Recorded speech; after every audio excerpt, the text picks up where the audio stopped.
Good morning, मी काजल. तुम्ही म्हणताल सकाळ सकाळी बाई कुठे निघाली, तर निघाली होती अंडी आणायला. झालं काय, आमचा घरचा ट्रे संपला होता अंड्याचा, त्याच्यामुळे खालून दुकानातून अंडी आणली.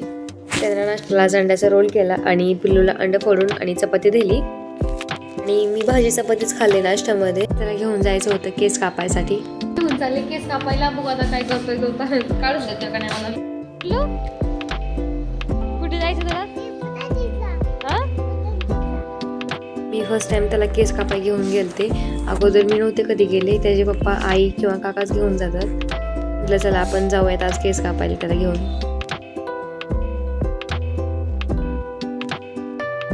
केस कापून झाल्यावर ती शेजारी दूध डेअरी होती, तर तिथून दूध घेऊन आले. खरवससाठी संध्याकाळी आणले होतं चिकन, त्याच्यामुळे चिकनची भाजी आणि रस्सा आणि सिंपल भात केलता. बाजरीची भाकरी होती. सिंपल असं जेवण झालं. लॉंग व्हिडिओ पाहण्यासाठी लिंक माझ्या बायोमध्ये आहे, नक्की चेकआउट करा. सबस्क्राईब केलं असेल तर सबस्क्राईब करा. व्हिडिओ शेवटपर्यंत पाहिल्याबद्दल थँक्यू सो मच.